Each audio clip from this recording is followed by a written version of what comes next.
Bom dia, pessoal. Bom dia, 7 horas da manhã, em ponto. Hoje é dia 26 de março de 2026, uma quinta-feira. Estamos caminhando já para o finalzinho de semana e começando um dia com muita alegria e disposição para a gente dar conta do recado, pagar os boletos e o que sobrar de dinheiro a gente aproveitar para curtir um pouco a vida, porque afinal de contas nada tem sentido a não ser que a gente possa fruir um pouco, né, do nosso tempo, das nossas possibilidades, da grana que eventualmente sobrar e tudo mais. Enquanto isso, a gente vai acompanhando aqui com atenção e foco as notícias que acontecem no Brasil e no mundo cada vez mais congestionado por más notícias, coisas ruins, situações esquisitíssimas, né?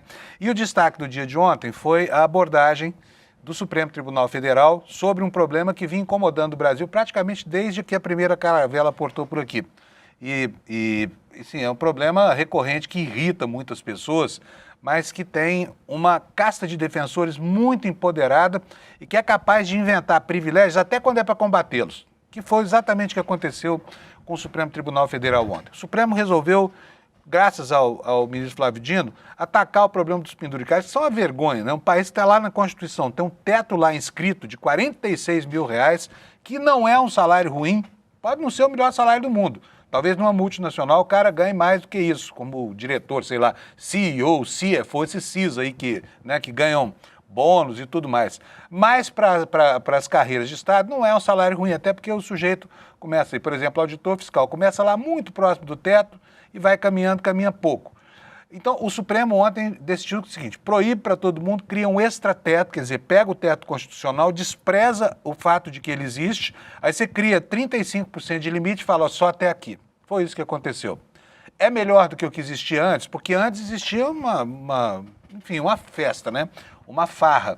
Cada déspotazinho desses aí, presidente de tribunal ou coisa parecida, se auto-outorgava um privilégio. Aí inventava auxílio paletó, auxílio celular, auxílio pirulito, auxílio creche do netinho, e ia por aí afora até que os salários ficaram tão grandes que a opinião pública ficou agastada com isso. Infelizmente surgiu um homem que incorpora um pouco desse espírito e falou, não, isso não dá mais. Mas ontem, ao decidir cortar privilégios, são bilhões a menos na conta, se prevalecer isso que foi decidido lá, né? Ainda assim, o Supremo resolveu escalar privilégios para os seus juízes, procuradores e promotores, o sistema de justiça, tá bom? E esses privilégios retomam, inclusive, práticas que há muito tempo estavam sepultadas, como, por exemplo, os quinquênios, né? Que são gratificações que vão se acumulando ao longo da carreira. Então foi isso. Bom, é melhor do que nada, obviamente que é melhor do que nada, mas ainda assim fica aqui a lição de que no Brasil, para você combater o privilégio, você cria outros, tá? Não, vamos acabar com isso, vamos acabar só até a metade. A outra metade a gente tolera porque não dá para corrigir a história de uma vez. E isso tudo que aconteceu ontem vai valer só até que o Congresso tenha uma lei para disciplinar essa história toda. Não bastou em 1988 a Constituição do Brasil ser promulgada estabelecendo os limites. Ele está aí para ser observado, né, à luz dos interesses corporativos de magistrados, promotores e procuradores, que não podem desaparecer, tá? E a gente viu coisas bizarras ao longo dessa campanha, não é verdade? Aquela juíza que foi falar assim, ai meu Deus do céu, a gente ganha tão mal, como é que nós vamos fazer, né, se no mês que vem não pintar aí essa algazarra dos penduricalhos? Pois é, resolvemos assim. Bom, nós temos várias informações hoje. O assunto no Congresso é a CPMI do INSS. Está vencendo aí o prazo para o senador Davi Alcolumbre dar o parecer dele sobre o que vai fazer com relação à instalação, à prorrogação da CPMI, tá bom? Mas o Alcolumbre não dá mostras de que vai convocar uma sessão do Congresso, senão vai ter que instalar algumas outras CPIs que não interessam de fato ao governo federal, tá? E esse é o foco do nosso noticiário. Eu vou começar, então, o nosso dia, como eu faço sempre aqui, batendo um papinho com o meu querido Alex Amorim, que é o nosso guia aqui dos esportes. Bom dia, Alex, tudo bem? Bom dia, Fábio Panunzo, bom dia à nossa audiência. Como você está nessa quinta-feira, dia 26 de março? Gosto muito das quintas-feiras porque elas encaminham para sextas, né? E a sexta é um dia maravilhoso, só não é melhor que o sábado e o domingo. Isso né, mesmo. Alex? Eu acho que o melhor dia é o sábado. O domingo é aquele dia triste que a gente tá se preparando pra segunda-feira, pra mais Ah, uma eu não, semana. eu tô me preparo para segunda-feira, na segunda-feira mesmo, eu deixo para a última hora, Alex. Isso mesmo, Panuso. Alex, o que temos no seu universo desportivo, no mundo do futebol? Perfeito. Primeiramente, Panuso, antes de a gente falar do jogo da seleção brasileira, tem aquela noticinha que saiu ontem, que ontem durante a noite ali saiu o balancete do Conselho Deliberativo ali de São Paulo, onde o ex-presidente ali do São Paulo, Júlio Casares, teve alguns valores milionários na sua conta que alguns não foram justificados. Os valores ultrapassavam ali 11 milhões de reais, Panuso. Desses valores, apenas 4 milhões de reais tinham destino à premiação de jogadores, pagamento de arbitragem, essas questões. Porém, 6,95 milhões de reais ali, Panuso, não tinha balancete, não tinha informação da onde saiu daquele dinheiro e todos esses valores estavam sendo debitados na conta diretamente do ex-presidente Panunzo. Pois é, Casares, né? Isso O mesmo. Casares. Quer dizer que continua a investigação do que ele fazia do dinheiro do clube. Isso mesmo. Lembrando que tudo veio à tona ali depois da sair na notícia que estava tendo vendas ali dos camarotes, onde a ex-mulher dele, que tinha um cargo ali de relevância no São Paulo, foi vazada algumas conversas com outras pessoas que tinham cargos importantes ali no São Paulo, e nisso começou a investigação e viu que ele tinha também a ver com algumas transferências indevidas, e nisso fica o critério ali para ver o que vai acontecer, lembrando que como saiu do fundo da presidência, os conselheiros vão investigar mais a fundo e esse balancete que saiu ontem pode ser até mesmo anulado para fazer uma averiguação melhor onde dá os valores que saiu da conta do São Paulo e foi pro ex-presidente ali do clube, Panunzo. Eu fico aqui me perguntando se essa história de transformar clube em empresa, que são as tais SAFs, né? Isso. Se isso não melhora o ambiente de corrupção, porque é uma coisa impressionante, né? Clube no Brasil sempre foi esse nome de corrupção e de sonegação fiscal, né? Sempre foi. Então agora vamos esperar que no futuro isso diminua, porque olha, isso que está acontecendo em São Paulo é de uma tristeza, né? Os caras Isso tiveram mesmo. que empichar o diretor, que dizia que não, que era salário, que tudo mais. Mas aí, olha, tem, por exemplo, nessa notícia que o Alex está falando aí, tem relatos, né, de saques em dinheiro de até 1,5 milhão de reais. É uma coisa impressionante. Quem é que saca 1,5 milhão de reais da conta da empresa? Vai lá, Sim. pergunta para o Eduardo Moreira lá, se botar a mão em 1,5 milhão do ICL, ele não vai achar ruim. Então, né? já vai ter o destino certinho, então é melhor verificar isso. E para você tinha falado também da SAF, o Botafogo é uma SAF muito famosa aqui, de sucesso nos últimos anos no Brasil, porém teve polêmica forma que ele fez a compra do Botafogo, 100 milhões de reais ele destinou para outro clube que ele gere, que é o Lyon, que é lá da França, e meio que o Botafogo tá nos bastidores tentando tirar o John Textor ali da presidência do clube, de dono do clube, por conta dessas transações polêmicas também. Esse clube de Lyon é do Textor também?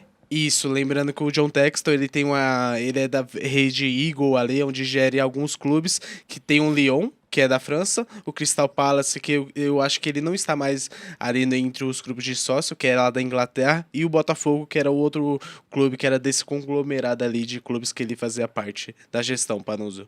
Muito bom, beleza, maravilha. Vocês veem que o mundo do futebol tem uma interconexão com os assuntos do nosso interesse aqui, né, gente? Porque nós estamos tratando aqui de política e o futebol é uma instituição pública, né?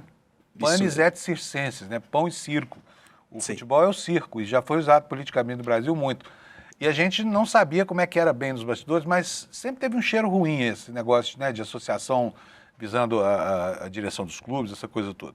Isso Beleza, mesmo. Alex, agora vamos falar sobre o esporte em si. Temos alguma coisa? Nós tivemos nessa quarta? Vamos ter agora? Nessa quarta-feira teve alguns jogos. Ontem teve a Copa Nordeste, Copa Sudeste. Eu vi ali que teve alguns jogos entre Vitória e outros clubes. A Chapecoense, perdão, ganhou ali de um time do São Bernardo por 2-1 na Copa Sul-Sudeste. Porém, o jogo de hoje, Panunzio, que está em todas as manchetes, É o primeiro amistoso ali da sequência que o Brasil vai ter contra as equipes europeias, que vai ser Brasil e a seleção francesa, lá no Gillette Stadium, 5 horas da tarde. Lembrando que eu ia falar o Panunzio, a seleção brasileira está sem alguns jogadores, e eu creio, eu vou dar a minha sugestão aqui de placar, acho que vai ser uns 3-0 ali para a França, porque eu acho que a seleção brasileira vem um pouco desfalcada e hoje vai ser um páreo duro ali vai ser um ótimo teste para Nusa. Vocês sabem, gente, o que acontece aqui quando o Alex torce para alguém, né? Dá errado. Tanto dá errado que ele passou a torcer contra o time dele, o Palmeiras, só para o Palmeiras não perder os jogos, porque ele tem sido péssimo. O Milton Neves é capaz de ser melhor do que o Alex nas previsões, tá? Isso Uma mesmo. ideia de... Tanto Mas, que nosso enfim. quadrinho pra descobrir os resultados foi pro arco abaixo, porque só tava 0% de acerto, né, Panu? Pior do que os acertos do Alex são só os acertos do nosso chefe da loteria aqui no ICL. Tá Também complicado. o Caio, que é chefe, mas não vou falar do Caio, não, que ele é chefe, depois pega mal. É isso, Alex? Temos só isso? Então, beleza, isso. maravilha. Bom programa, tamo junto. Muito obrigado. O Alex continua aqui com a gente, porque ele é o nosso diretor de TV. E eu sei que você aprecia esse papinho sobre futebol. Que acaba não sendo sobre futebol, né? Acaba sendo sobre comportamento, né? E agora vamos ver aqui o que está nas manchetes de hoje. Pessoal, vamos acordar, que está na hora, né? São 7 horas e 11 minutos agora. Né? O café deve estar quentinho lá no fogão. Sai da cama, filho. Chega de preguiça. Olha aqui os destaques que estão aqui na capa do site do ICL hoje. Olha, o que eu falei logo na abertura. O Supremo Tribunal Federal criou um teto dentro do teto, né? E limitou penduricalhos ao judiciário, mas assegurou a cota dos seus, né? Mateus primeiros teus, né? Não seria diferente numa cultura multissecular de oportunistas que se valem do Estado para se locupletar, né? Então vamos lá, olha, e aí uma outra manchete secundária aqui diz que uma comissão do Supremo Tribunal Federal identificou 9 bilhões e 800 milhões de reais em penduricalhos acima do teto, tá? Para juízes só, para juízes. Segunda manchete, um esquema milionário de fraudes, daqui a pouquinho o Kleber Lourenço vai detalhar para a gente. A Justiça botou na cadeia um bocado de gente, olha, decisão da Justiça Militar executa penas após condenação confirmada pelo STM e expondo fraudes que existem desde 2004, 22 anos atrás, né? O esquema milionário que botou um monte de gente na cadeia ontem. Daqui a pouco também o Kleber vai explicar isso para a gente, tá bom? Entrou matéria nova aqui, está me avisando o Alex, eu vou atualizar aqui a nossa página para ver o que está acontecendo. Olha só, essa é uma outra notícia extremamente grave, né, das relações desse tal grupo Fictor. Alô, Alex, cadê você? Cadê você, Alex? Estou aqui. Apareça no quadrinho aí, no quadradinho. Cadê? Tá bom, Vamos ver, então. cadê você? Voltei. Quem é o grupo Fictor? Você conhece esse pessoal? Sim, eu conheço muito bem, estava nas costas ali no patrocínio do Palmeiras até esse ano, porém depois das polêmicas, o Palmeiras, diferente ali do Flamengo, rompeu o contrato e não tem mais nenhum vínculo com essa empresa, Panusa. Então, empresa muito mal afamada ultimamente. Isso mesmo. Né, por causa dos escândalos que a rondam, e agora descobre-se que há um mesmo caminho para o dinheiro desviado por esse grupo e o dinheiro desviado pelo Comando Vermelho. Né? A corrupção e o crime organizado se valem dos mesmos caminhos para poder esquentar o produto das suas atividades criminosas, tá bom?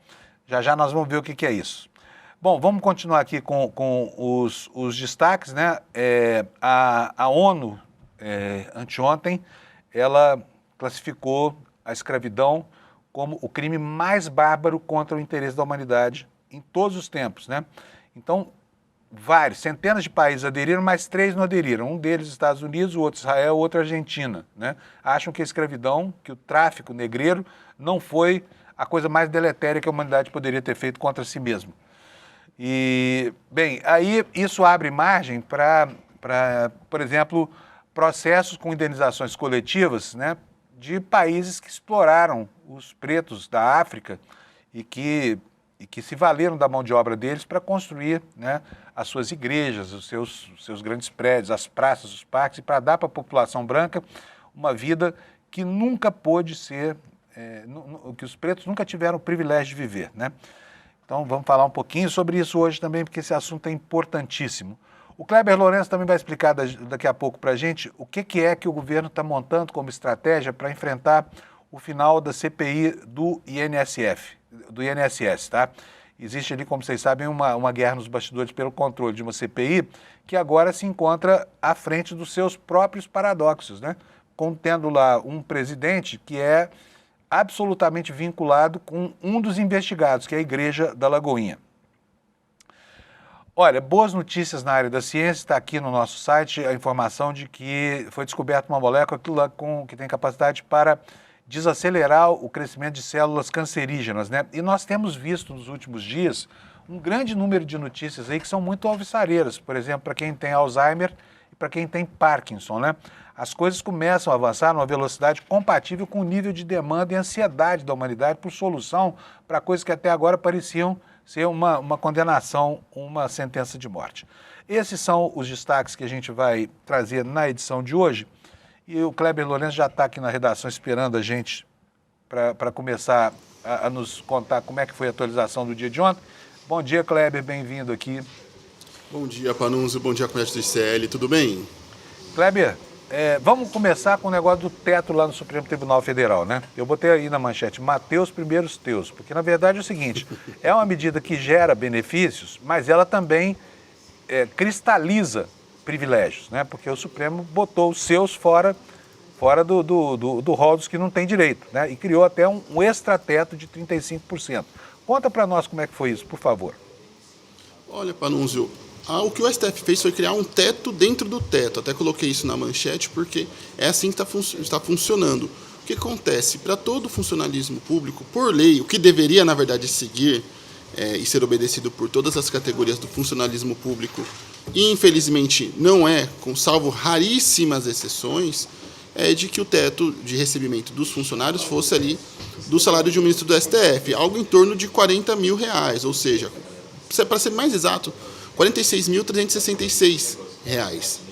Só que isso não é obedecido há anos. Nós temos magistrados, membros das Forças Armadas, enfim, outros atores ganhando ali, até mesmo parlamentares, ganhando quantias por mês na casa dos R$100 mil acima, ou seja, faturam como pessoa física praticamente equivalente a uma pequena empresa ou algo do tipo no mês.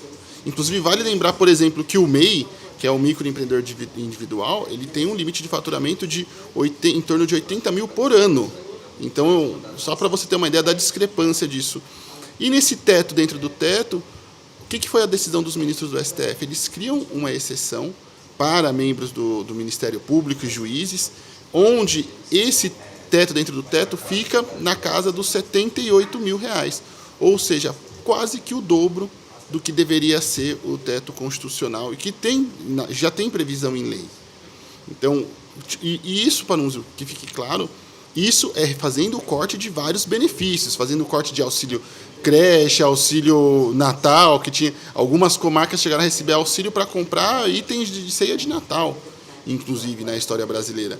Então, até fiz uma lista de alguns benefícios, inclusive, que foram retirados aqui. Eu vou até pegar a lista para a gente falar um pouquinho.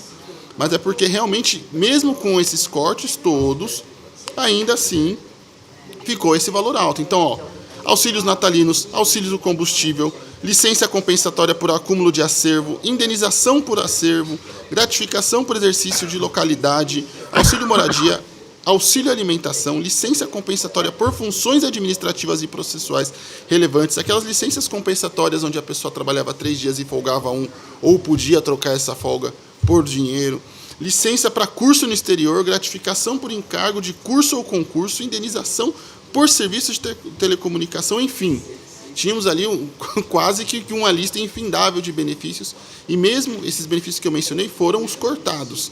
E mesmo com isso, ainda o teto dentro do teto dos membros do Judiciário, Ministério Público e juízes, ficaram ali em torno de R$76 mil por mês, Panunzio. Olha só o absurdo que a gente ainda vive e o acordo que foi feito para, olha, nós vamos cortar, mas não vamos cortar tanto. Exatamente. Muita gente gostou porque realmente isso significa um avanço, né, em relação a certos limites que já não vigoravam mais, mas é de se notar esse caráter corporativista dessa decisão também. porque o Supremo Tribunal Federal manteve os juízes, manteve os procuradores dentro dessa faixa do extrateto aí. Agora, algumas coisas de fato mudam, né? Porque, por exemplo, a questão das férias. Os magistrados e os procuradores têm 2 férias por ano. É outro privilégio que devia estar em discussão. Não está. Eles são diferentes de todos os outros, né? Enfim, aí não se diz, por exemplo, muitas dessas férias duplas não eram gozadas, até porque os caras têm férias demais. Se for gozar 60 dias de férias por ano, não trabalha, né, Kleber? Porque tem recesso do judiciário, todos os feriados, enfim, semana de TQQ, que é a famosa terça, quarta e quinta. Então, e aí essas férias iam acumulando, o cara recebia uma bolada no final da carreira que podia ficar bem, né? Agora não tem mais isso, agora pode acumular até 30 dias de férias no máximo, não é isso? E acaba esses penduricários todos aí que o Kleber falou. Como é que são os nomes, Kleber? Dos mais esquisitões aí? Repete pra gente aqui, pra gente Deixa eu abrir a lista de novo, porque nós temos auxílios como licença compensatória por acúmulo de acervo, indenização por acervo. Será que é uma licença compensatória por acúmulo de acervo? Olha, enquanto muito livro na prateleira? Enquanto a gente conversa aqui, eu vou pedir para o Alex marotamente dar esse Google para a gente descobrir também o que é isso. Eu vou fazer isso aqui. Alex, é a indenização por acervo e a licença compensatória por acúmulo de acervo. É uma loucura isso. E não, a gente tem licença para curso no exterior. Então a pessoa foi fazer o curso no exterior e vai ganhar também mais uma boladinha ali.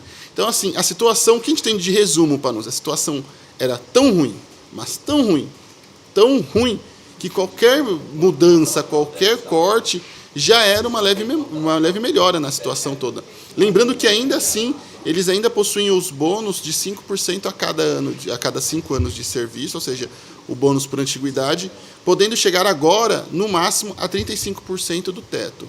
Aí, somando com as outras verbas também, os outros auxílios que sobraram, que também devem chegar a 35% do teto, nós chegamos nesse valor de R$76 mil. Mais uma vez, a situação tão descalabrosa que qualquer coisa já soa como um alívio, uma melhora. Acho que o Alex tem pra gente a resposta do auxílio. Eu tenho Fala, aqui Alex. a indenização... Mas aparece aí, Alex. Você fica só falando, o pessoal quer ver você. É que aqui eu vou tirar o Kleber da tela para nós. Não, então deixa. Melhora o Kleber. Isso. A indenização gratificação por acúmulo de acervo é uma compensação financeira geralmente destinada a magistrados e membros do Ministério Público, quando atuam simultaneamente em mais de um órgão jurisdicional ou gerenciam um volume de processos acima da média. Ah, entendi. Então, ele ganha um bônus por trabalhar, é isso. Isso mesmo. Não precisa cumprir a obrigação contratual, não, mas se trabalhar bastante, se trabalhar direito, ganha mais. Na minha época se chamava salário, Panuzzi, enfim. É que nós somos muito antigos, já acabou. Salário é um negócio que não existe mais. E olha, foi um presentinho que o Aras deu para as categorias. Está aqui, olha, bota aí minha página no ar, Alex. Ministério Público, isso aqui é um post de 20 de maio de 2023, tá? Desde quando inventaram esse acúmulo por a gratificação por excesso de, sei lá como é que é o nome. O Ministério Público da União criou a licença compensatória por cumulação de acervo. Foi publicado na sexta, no Diário Oficial, 2023, tá?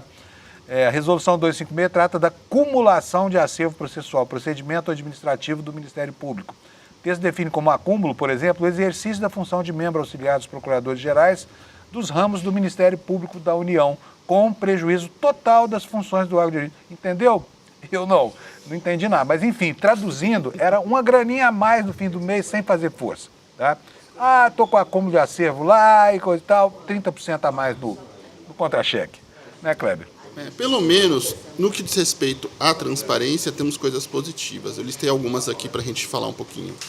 Que é a divulgação mensal dos salários detalhados e cada órgão deve mostrar valor total recebido, todas as rúbricas, e os gestores podem ser responsabilidades pela omissão dessas informações. E quem foi afetado? Os órgãos que foram afetados por isso especificamente? Toda a magistratura como um todo, ou seja, os juízes, desembargadores e afins, mas também Ministério Público, defensorias públicas e também a Advocacia Pública da União e os tribunais de contas. Então, são todos esses órgãos que vão agora ter que respeitar esses critérios de transparência e que vão ter ali uma ligeira redução nos seus salários fura-teto, Panunzio. Beleza. Bom, falamos de uma casta, de uma elite privilegiadíssima do serviço público brasileiro. Vamos falar de outra agora, militares, né? E agora só que nós vamos falar sobre crimes praticados por militares. Ontem a Justiça Militar determinou a prisão de um monte de gente condenada, por quê? Por participação em fraudes do IME, o famoso IME, né, que é considerada a melhor escola de engenharia do Brasil há muito tempo, né? O IME, o Instituto Militar de Engenharia, teve lá um ataque, um achaque aos seus cofres por militares que agora começam a pagar pelo que fizeram, não é isso, Kleber? Isso, foi um caso que aconteceu lá em 2004, até o momento 2 civis foram presos e mais 2 ex-militares também foram presos, e tem um ex-militar que ainda não foi localizado para o cumprimento da prisão. Esse caso envolve um prejuízo inicial estimado em 11 milhões de reais, podendo chegar a 25,7 milhões após atualizações, correções monetárias e afins. E eu até anotei aqui para a gente falar um pouquinho de como funcionava esse esquema. Eles eram irregularidades ali em empresas de fachada simulando concorrência, ou seja, abriam um processo licitatório para a contratação de algum serviço, algum produto, e aí entravam outras empresas de fachada com um preço muito superior para que a empresa escolhida internamente fosse beneficiada e aí tivesse os acordos. Alguns chamam de rebate, mas acho que não é o melhor termo para a gente usar aqui.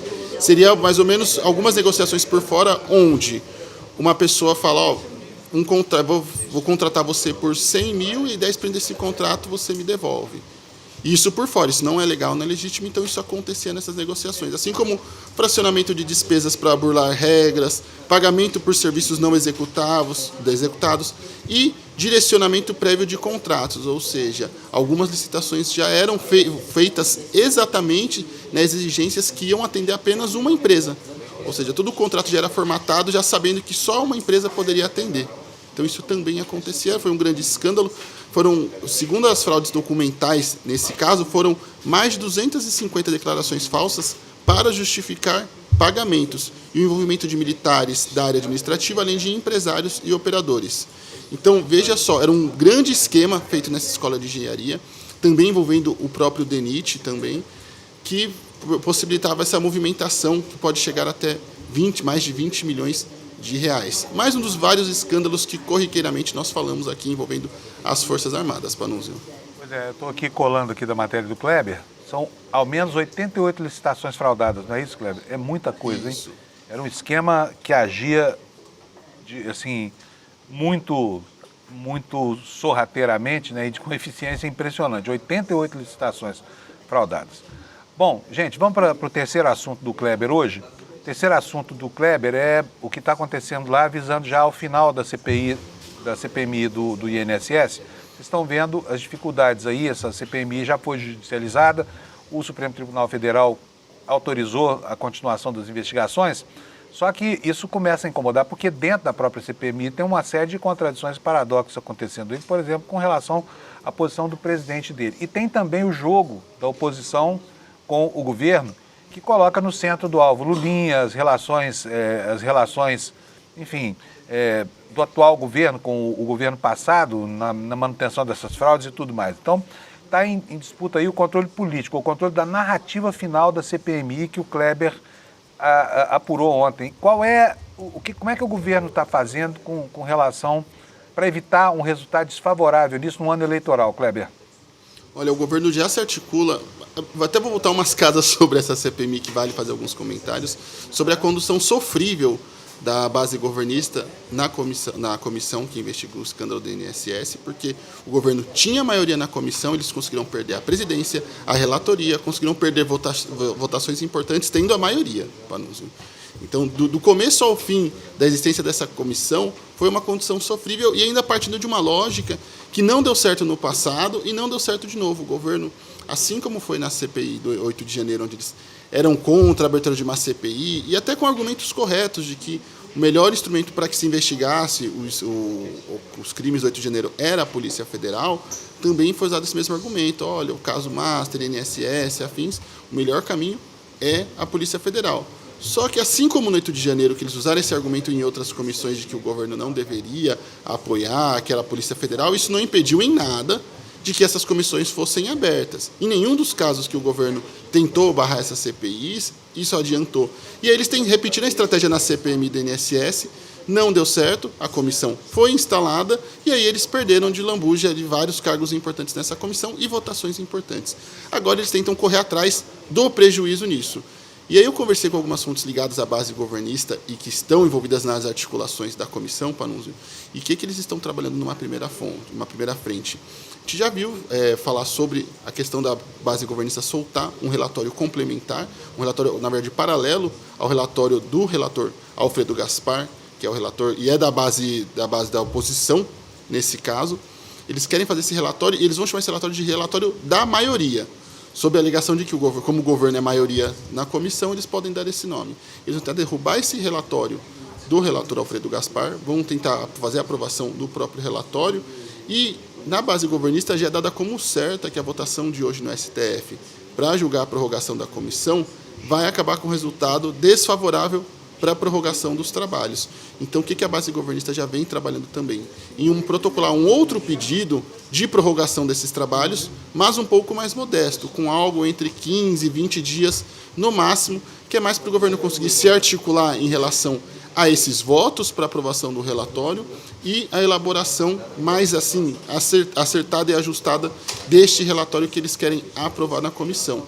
Então, já que eles foram perdidos, uma condução perdida e atabalhoada no andamento da comissão inteira, agora na reta final eles vão tentar correr atrás do prejuízo com essas duas estratégias, Panunzio. Bom, beleza, Kleber, por hoje é isso, né?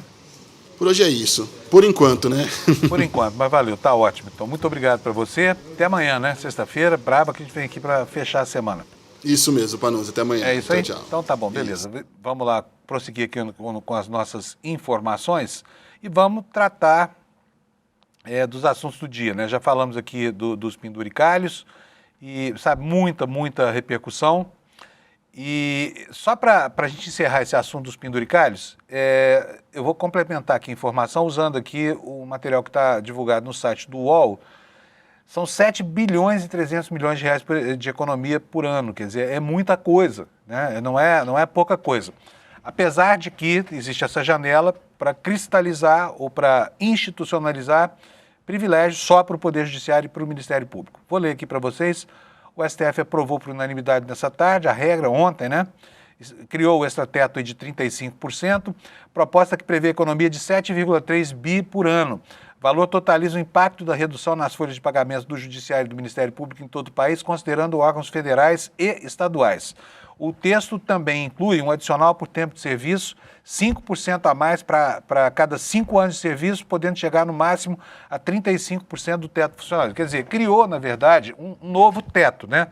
Estabeleceu, olha, esse teto aqui vale até certo ponto, o teto constitucional, daqui para cima a gente cria um subterfúgiozinho para que carreiras de Estado possam continuar sendo melhor remuneradas, caso, agora clássico, né, do Poder Judiciário, tá bom? É isso que faltava explicar, economiazinha de 7,3 bi, mas a conta dos privilégios que são mantidos a gente ainda não tem fechada, tá bom? Vamos prosseguir? Então, vou para o próximo assunto aqui, que vai ser uma notícia boa, porque de vez em quando é bom a gente dar boas notícias aqui de manhã, né?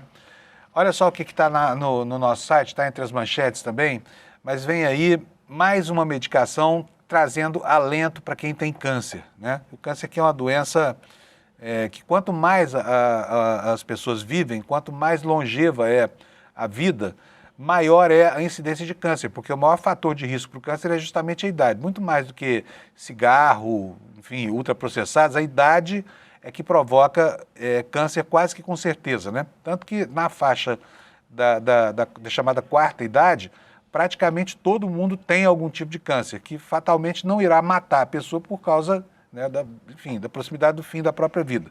Mas é incrível como o aumento da longevidade implica também um aumento no número de casos de câncer. E a notícia nos dá conta do seguinte: pesquisadores identificaram uma molécula capaz de interromper o crescimento de células cancerígenas ao interferir no metabolismo tumoral sem causar danos relevantes a tecidos saudáveis, que era o que provocava tantos efeitos colaterais nas quimioterapias, né? A descoberta, ainda em fase inicial, foi conduzida por cientistas das universidades de Genebra e de Marburg e publicado na revista científica Nature Metabolism. O estudo investigou o uso da D-cisteína, uma versão rara e espelhada no aminoácido cisteína, diferente de uma forma comum utilizada pelo organismo. Essa variante consegue entrar com mais facilidade em células tumorais porque ela utiliza transportadores específicos presentes na superfície da célula. Então, boa notícia aqui, né? Mais uma medicação sobre câncer. Semana passada nós tivemos aí notícias sobre Alzheimer e Parkinson, e isso é muito bom. Agora vamos voltar aqui para o universo da política, porque é onde estão as nossas preocupações de todo dia. Tá? E nós temos hoje no nosso site uma reportagem do Lula Costa Pinto, cuja manchete está aí na sua tela. TCU está incendiado e dividido por causa de uma minuta ProMaster e BRB. A gente falou disso aqui ontem, foi mais uma matéria da Malu Gaspar lá no Globo, mostrando que o Tribunal de Contas da União fez exatamente o que o banqueiro Vorcaro esperava que ele fizesse, né? Colocando aí às claras a existência de uma cadeia de acontecimentos, né? Entre o banqueiro e esse que você vê aí na foto, que é o ministro Jonathan de Jesus, tá? Vamos tentar entender por que esse ministro foi tão, digamos assim, voluntarioso, né, ao criar uma situação em que o TCU estava na iminência de voltar atrás da decisão do Banco Central de liquidar o Banco Master, tá? É muito importante que a gente entenda isso, porque aqui está o cheiro daquele negócio que a gente denuncia o tempo todo aqui, que é a corrupção. É isso que isso sugere. Vamos lá, o que o Lula escreveu? Um incêndio toma os porões do Tribunal de Contas da União. Labaredas descontroladas já atravessaram a via que separa o TCU do Congresso Nacional e também as esquadrias de vidro do anexo 2 da Câmara dos Deputados. De março de 2023, saiu o então deputado Jonatas de Jesus do Parlamento e foi para o TCU para assumir a vaga aberta lá pela saída da ministra Ana Reis. Esse ministro Jonatas de Jesus é o elemento incendiário flagrado agindo nos bastidores do TCU. Ele vem sendo fortemente contido e repudiado pelo corpo profissional de auditores concursados do tribunal.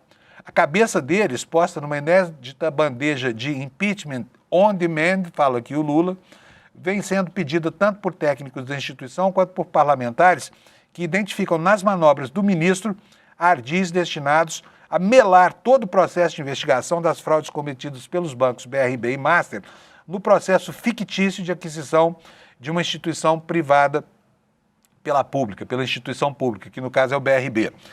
Na manhã da quarta-feira, 25 de março, o presidente do TCU, Vital do Rego, recorreu pela enésima vez aos colegas Walton Alencar e Benjamin Zimler, egressos da carreira pública e integrantes da cota de ministros concursados, para que usassem o prestígio que tem na corte e apaziguassem os ânimos dos técnicos que estão lá em polvorosa. Os técnicos enlouquecem, né? Quando eles propõem um caminho e o ministro, por puro interesse político, propõe um outro que não tem nada a ver com o que recomenda a boa técnica. A centelha que acendeu o novo foco de incêndio foi a revelação da existência de 2 minutas de despachos ou orientações de auditoria semelhantes a procedimentos do tribunal que estavam nos arquivos recuperados do celular do Daniel Vorcaro. O Vorcaro tinha lá as minutas dentro do telefone dele armazenadas, tá bom? O que mais nos conta o Lula aqui? Que a informação que foi publicada ontem pela Malu Gaspar no Globo detonou uma nova caça às bruxas dentro da instituição. Desta vez, o ministro Jonathan de Jesus tem os seus passos e as suas decisões escrutinados pelos mais qualificados do corpo de auditoria do país, pelo mais qualificado corpo de auditoria do país, que são os próprios auditores do TCU. De acordo com a reportagem da Malu Gaspar, no dia 29 de agosto de 2025, foram gravados 2 arquivos com o mesmo nome no celular do banqueiro. Quer dizer, olha só, dia 29 de agosto de 2025, né? O banqueiro grava lá no telefone dele 2 vezes a mesma coisa, às 9h24 e ao meio-dia e 47. O documento chama TCU Mora Excessiva, tá? É um documento do Word, redigido no formato das decisões do tribunal.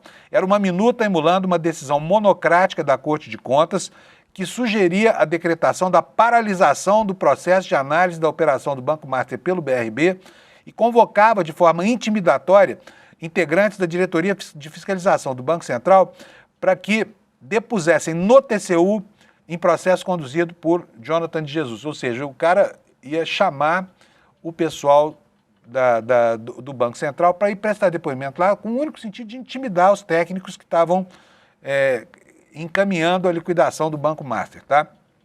E aí é o seguinte, nós vimos sobre esse arquivo, né? 25 de agosto de 2025, 9 da manhã, esse arquivo estava no telefone do Vorcaro, e aí o Lula nos conta o seguinte, olha, a data de criação do arquivo no celular de Vorcaro corresponde a quê? A última sexta-feira, antes de o BC anunciar o bloqueio do processo de aquisição do Master de Vorcaro pelo BRB do governador Ibanez Rocha, do Distrito Federal. O anúncio do impedimento da venda da instituição privada para público ocorreu no dia 3 de agosto. A razão alegada pelo bloqueio do negócio foi a detecção por auditores do Banco Central de fraudes financeiras, que depois a gente passou a conhecer, e a falsificação de fundos de investimento entre os ativos oferecidos pelo Master ao Banco de Brasília. Além disso, os ativos que sustentariam a transação e seriam dados em garantia ao Banco Estatal, como se soube depois, estavam superavaliados, supervalorizados. Em alguns casos, imóveis entraram na planilha de ativos do Master com valor até 50 vezes maior do que o valor real. A postura esboçada nos arquivos guardados no celular de Vorcaro, agora revelados, nunca foi objeto de qualquer indicativo de decisão da área técnica e não dos ministros, estamos falando da área técnica do Tribunal de Contas da União.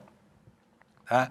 E sorteado relator do caso como prevento, ou seja, aquele ao qual seriam destinadas essas decisões, porque ele já havia tomado decisões anteriores relativas a esse caso, então o ministro estava prevento, né? Ele tinha essa conexão com o material processual. E aí Jonathan de Jesus também adotou exatamente o quê? Aquilo que estava no celular do banqueiro, né? Telegrama sem fio. O banqueiro pensou, o ministro captou, fez lá a decisão dele, que é igualzinha ao que interessava ao banqueiro. Uma vergonha completa essa história toda. É algo sem cabimento, né? E aí a gente vê o tamanho da malha de corrupção que esse Vorcaro engendrou na República, sabe? Era gente de tudo quanto é lugar, ele achava que estava coberto, porque corrompia gente do TCU, corrompia gente da Câmara, e era muita, do Senado, tá? Muita gente, inclusive gente com importância institucional aqui. Não vou falar diretamente o nome, porque não quero ser processado, mas as evidências estão todas aí, e você que acompanha a miúde esse caso sabe muito bem do que é que eu estou falando. Tinha gente também, tentava exercer influência nas esferas do governo, sabe? A atuação do Banco Central durante um período que antecede a gestão do Galípolo também é objeto de escrutínio, porque ela é absolutamente estranha, né? Como é que se permitiu que um grupo de vigaristas desse, de repente, criasse uma instituição desse porte e passasse a montar esse cinturão de proteção? Havia gente no judiciário, ele era sedicioso, oferecia dinheiro para filho de ministro, para mulher de ministro, para um monte de gente. Então ele armou uma teia de corrupção em volta dele e achava que nada ia acontecer. Tá? Era exatamente isso que acontecia. Agora a gente começa a ver certos detalhes, como esse, de uma minuta que dias antes de proferir a decisão do TCU coincidia exatamente com aquilo que seria decidido, né? São as mães de nada a corrupção brasileira. É o que está acontecendo nesse caso e a gente está vendo agora como é que se estruturavam essas malhas, né? Por isso, não é à toa que esse escândalo do Banco Master ameaça ser o maior escândalo de corrupção da história do Brasil e mais bem documentado. Leia no nosso site do icrnoticias.com.br, está lá a matéria do Lula Costa Pinto explicando a importância do achado desses arquivos no celular do dono do Banco Master, tá bom? Desculpa, gente. Que a essa hora a garganta começa a secar aqui no estúdio e aí um golinho d'água não vai mal. Vamos lá. Rio de Janeiro agora. Nós temos no Rio de Janeiro uma situação de fato criada com a cassação, primeiro a renúncia, depois a cassação do governador Cláudio Castro, que agora passa a ficar de castigo por 8 anos, antes que possa voltar e tentar mais alguma coisa, engrossando assim, né, o coro, enfim, o score, o status, né, dos ex-governadores do Rio de Janeiro, todos eles, acho que desde Leonel Brizola, com problemas seríssimos com justiça eleitoral e com justiça comum, tá? Agora são 6 ex-governadores do Rio com problemas judiciais aí, que perderam direitos políticos ou foram condenados, né? 5 foram presos, inclusive.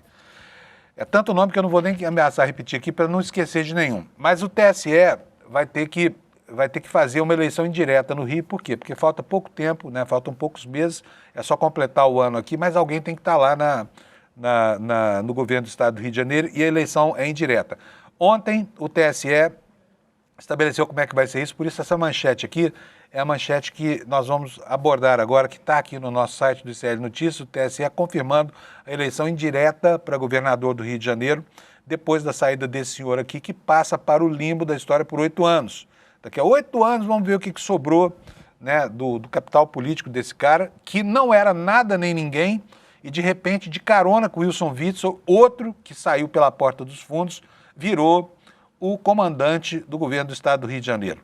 A matéria é da agência Tempo Real e ela nos conta o seguinte: o Tribunal Superior Eleitoral afirmou que a eleição para o mandato tampão ao governo do Rio, após a renúncia do governador Cláudio Castro, será indireta, informação que deve ser enviada ao governador em exercício do Rio, que é o desembargador Ricardo Couto, que enviou nesta quarta-feira, 25, um ofício à corte questionando se o pleito seria direto ou indireto.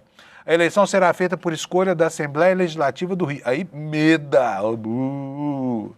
alerge, tá? Por quê? Porque há um precedente no Supremo Tribunal Federal que estabelece que os estados podem definir as regras dos pleitos nas situações em que há dupla vacância, caso do Rio, por razão não eleitoral, caso do Rio de novo. Por quê? Porque o Rio também não tem um vice-governador, né? E o presidente da Assembleia, aliás, está em cana. Outro ponto destacado é o fato de que Castro não foi cassado no julgamento do TSE, em que foi condenado por abuso de poder político e econômico. Por quê? Porque ele renunciou 24 horas antes, né? E com a renúncia, a punição da cassação fica, então, prejudicada. Em caso de cassação, a lei eleitoral prevê eleição indireta quando o vácuo de poder ocorrer a 6 meses do fim do mandato. Na certidão de julgamento, o TSE afirmou que, por maioria, considerou prejudicada a cassação do diploma do governador. Por quê? Porque já não havia mais o que caçar com a renúncia, né? E mais cedo o governador em exercício afirmou que adotaria cautela e iria adiar a convocação da eleição porque havia dúvidas sobre o modelo. Integrantes do TSE avaliam corrigir a certidão para retirar a menção citada pelo desembargador, tá? Então é isso, a eleição no Rio de Janeiro vai ser indireta. Logo, logo, aquela maravilha da Assembleia Legislativa terá ali uma outra pessoa para conduzir o Rio de Janeiro pelos próximos 10 meses. A gente deseja sorte, tá? Normalmente quem senta naquela cadeira de governador do Rio de Janeiro sai preso do governo, meses depois. Guerra do Irã, guerra dos Estados Unidos e de Israel contra o Irã. A gente sabe que houve um recuo, né, do presidente Donald Trump, anunciado de uma forma muito estranha, como, aliás, tudo que ele faz. Ele disse que o Irã tinha se interessado por negociar. Na verdade, foi ele quem propôs, né? E o recado foi entendido pela opinião pública americana e mundial.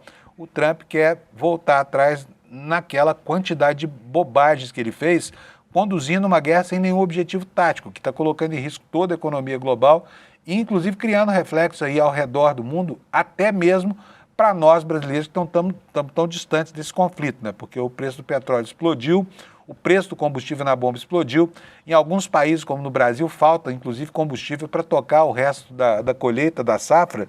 Não se acha combustível e encareceu tudo muito, né? Trazendo de volta aí o perigo de uma inflação que, aliás, já foi identificado pelo Banco Central. Mas não adiantou nada a bravata do Trump lá, primeiro dizendo que ia obliterar o Irã e as instalações de produção de energia, e depois essa volta atrás. Por quê? Porque ontem o Irã voltou a atacar os territórios de Israel, tá? E aqui nós temos, na nossa manchete de hoje, do Jamil Chad, um relato do que está acontecendo. A manchete é: Irã rejeita plano de cessar-fogo dos Estados Unidos. E essa foi uma afirmação feita pela TV estatal, tá? Lá em Teherã. Olha aqui, ó, a foto lá do anúncio da televisão. Os ayatolás ainda muito populares naquele país, apesar, né, do regime absolutamente autoritário que eles impõem àquele povo persa.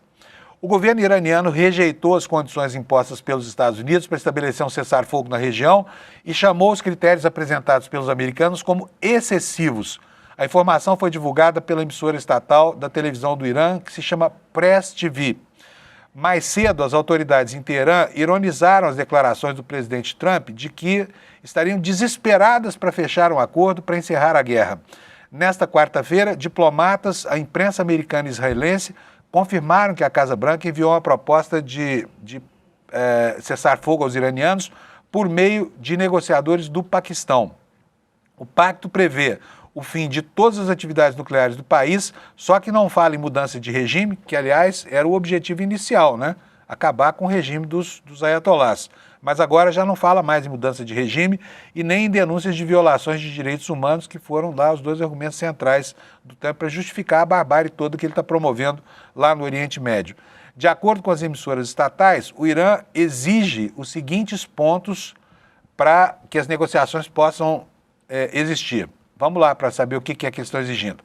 Cassação total das agressões e assassinatos por parte dos Estados Unidos e de Israel, criação de mecanismos para garantir que a guerra não seja reiniciada contra o Irã, pagamento de indenizações e reparações de guerra, conclusão da guerra em todas as frentes e para todos os grupos de resistência envolvidos em toda a região, inclusive o Hezbollah, e reconhecimento e garantias internacionais quanto ao direito soberano do Irã de exercer autoridade sobre o Estreito de Hormuz. Esses são os pontos da agenda iraniana para colocar fim a esse conflito, né, da maneira como deseja o presidente dos Estados Unidos. E enquanto isso não acontece, as negociações não evoluem, continua chovendo bomba na cabeça de israelenses e iranianos, a ONU se mexe, aliás, como um paquiderme, né, e assim, sem conseguir interferir nos desígnios, nos rumos dessa história toda. Temos aqui uma manchete aqui que está no site do G1, foi a abordagem do Jornal Nacional de ontem, né? O secretário-geral da ONU dizendo que a situação lá está fora de controle, né? A situação está fora de controle. E a notícia nos dá conta aqui do seguinte, olha, enquanto os dois lados negociam, os bombardeios entre Israel, Líbano, Irã e países vizinhos continuam. O secretário da ONU diz que a guerra está fora de controle. Essa guerra se intensifica e amplia o alcance dos ataques. Israel bombardeou ontem mais alvos estratégicos no Irã e em várias regiões, incluindo as cidades de Teherã, Isfahan e Shiraz. E os militares israelenses afirmaram ter atingido 2 locais de produção de mísseis de cruzeiro navais. Um projétil israelense voltou a acertar uma área da usina nuclear de Bushehr. Autoridades iranianas afirmaram que não houve danos estruturais. O Kremlin mandou retirar 160 funcionários russos que trabalham na operação da usina e a Agência Internacional de Energia Atômica alertou para o risco de um desastre nuclear, né? E no sul do Líbano, ataques israelenses continuaram destruindo mais pontes sobre o rio Litani. Casas demolidas, moradores deixando a região. O Hezbollah aumentou os ataques e prometeu enfrentar qualquer tentativa israelense de controlar a faixa entre o rio e a fronteira, porque Israel tinha anunciado que vai fazer a gestão de uma área tampão ali no sul do Líbano, não é? E, bom, olha só, o Brasil, lá no contexto da ONU, ele se uniu, né, ao que é hegemônico, ao pensamento hegemônico, e está aqui na manchete de outra matéria do Jamil Chad a informação de que, ao aderir a esse consenso da ONU, quer dizer, a hegemonia, que é contrária ao Irã, o Brasil também fez críticas veladas a Israel, né? Vamos ver o que foi a posição brasileira rapidamente.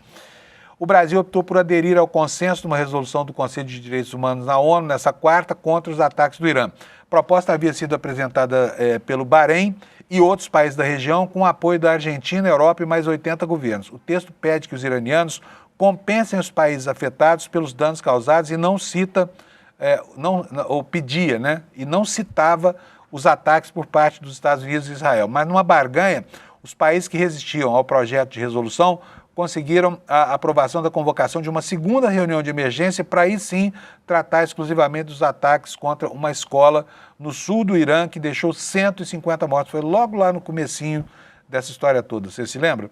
E durante o encontro, dezenas de países saíram em apoio dos governos do Golfo, que desde o início da guerra têm sido alvejados por mísseis do Irã. Mas do lado da Espanha, África do Sul, China e outros governos, o Brasil adotou um tom diferente. Qual foi esse tom? Está expresso nessa manifestação. O governo brasileiro expressa sua profunda preocupação com a situação dos direitos humanos na região em decorrência da escalada de hostilidades no Golfo Pérsico e no Oriente Médio em geral, iniciada pela agressão contra o Irã em 28 de fevereiro, afirmou o embaixador brasileiro na ONU, Tovar da Silva Nunes, tá? Então, assim, apoiamos com ressalvas, não é isso? Gente, vamos passar aqui ainda dentro do noticiário internacional. Eu quero mostrar para vocês aqui a capa do The New York Times, tá? E a maneira como eles estão tratando a guerra lá. Eles tratam dos reflexos das atitudes do governo Trump em relação à Europa, cujos líderes começam a enfrentar uma situação muito complicada por causa do bloqueio do trânsito de petróleo pelo Estreito de Hormuz, né? E a principal manchete agora do New York Times na internet é essa que você está vendo aí à direita. Tá para colocar melhor enquadrado isso aí, Alex, para a gente, por favor? Para o pessoal ler aqui, à esquerda, aliás. Isso, olha, as ameaças de Trump à Europa estão colocando os líderes numa situação delicada em relação ao Irã. Por quê? Porque os políticos europeus correm o risco de irritar os eleitores sem entrarem na guerra. Só que também não é fácil para eles, e aqui explica o jornal, enfrentar a agitação interna que decorre da escassez de petróleo por causa do bloqueio do Estreito de Hormuz. É a principal manchete lá no jornalão americano. Saindo do âmbito da guerra, nós tivemos uma decisão muito importante da Justiça americana ontem, e essa decisão ela decorre de um processo que entrou em julgamento já há vários dias, e ela vai com certeza afetar a maneira como nós, aqui de todo mundo, Brasil inclusive, nos relacionamos com as redes sociais. Por quê? Porque a Meta e o YouTube foram reconhecidos como negligentes, que ainda é uma condenação leve, né? No caso do vício em redes sociais. Vício em redes sociais, foram considerados culpados, tá? Um júri, diz aqui o jornalão americano, considerou que as empresas prejudicaram uma jovem usuária com recursos de design que eram viciantes e causaram problemas de saúde mental. Você mesmo aí na sua casa, quando você pega o seu Instagram, você começa a rolar o feed do Instagram e de repente você não percebe que passaram várias horas, você está lá vendo coisas que o algoritmo projeta para você, porque o algoritmo sabe exatamente o que você busca ali, porque os tempos de exposição, os tempos de tela dão a ele a dimensão do seu interesse por isso. E aí a pessoa não consegue sair desse ambiente. Por quê? Porque está ali, tudo que os algoritmos projetam é para saciar a necessidade dela, inconsciente, né, de obter acesso àqueles conteúdos. Vou ler aqui para vocês como o jornalão americano tratou esse assunto. Ele diz o seguinte: a empresa de mídia social Meta e o serviço de streaming de vídeo, o YouTube, prejudicaram uma jovem usuária com recursos de design que eram viciantes e levaram a problemas de saúde mental. Foi o que decidiu ontem um júri lá nos Estados Unidos. A decisão histórica pode abrir caminho para mais processos contra empresas de mídia social relacionados ao bem-estar dos usuários. A Meta vai ter que pagar nesse caso, tá? Por enquanto é uma indenização individual, mas isso deve andar na justiça americana para uma indenização coletiva de grande monta, tá? Vou continuar aqui. A Meta deve pagar 4,2 milhões em indenizações compensatórias e punitivas e o YouTube mais 1.800.000 para essa pessoa que agora a justiça americana considerou que ficou viciada por conta dos algoritmos. O caso emblemático movido por uma jovem de 20 anos identificada como KGM acusou as empresas de redes sociais de criarem produtos tão viciantes quanto cigarros ou cassinos online. Citando recursos como rolagem infinita e recomendações algorítmicas, a KGM processou a Meta, que é a proprietária do Instagram e do Facebook, e também o YouTube do Google, alegando que essas plataformas causavam ansiedade e depressão. E o veredito do caso, um dos milhares de processos movidos por adolescentes, distritos escolares e procuradores gerais contra Meta e YouTube, representou uma grande vitória para os demandantes. Decisão valida uma nova teoria jurídica de que os sites ou os aplicativos de redes sociais podem sim causar danos pessoais. É provável que isso influencie casos semelhantes que devem ir a julgamento ainda este ano, o que poderia, como eu falei, expor os gigantes da internet a mais indenizações e forçá-las a fazer alterações em seus produtos. Isso é importante porque, na medida em que casos individuais venham sendo julgados pela justiça norte-americana, isso vai criando jurisprudência para o mundo e lá para dentro também. E daqui a pouco, eles podem ser obrigados, como a indústria do tabaco foi um dia, a fazer grandes indenizações coletivas, né? Então, essa é a repercussão. É algo muito importante porque isso dá a medida do produto inventado pelas Big Techs que confunde a cabeça da humanidade e cria vínculos claros de dependência, como você mesmo deve saber, porque a gente vive esse problema dentro da casa da gente, com os filhos, conosco mesmos, né? Em que as relações pessoais e o mundo exterior vão ficando cada vez mais afastados do que chega pela tela do celular. E enquanto isso, enquanto a Meta sofre lá um revés na sua plataforma jurídica, ela também fez a liça lá. Ela demitiu um bocado de gente ontem. Olha só, a matéria também no New York Times. A Meta demitiu 700 pessoas e recompensou os seus principais executivos. Quer dizer, degola dos bagrinhos e bônus para os grandões. O jornalão fala que os cortes de empregos e um novo programa de ações para executivos ocorrem no momento em que a Meta continua a direcionar o foco para a inteligência artificial. Pessoal, meu tempo acabou.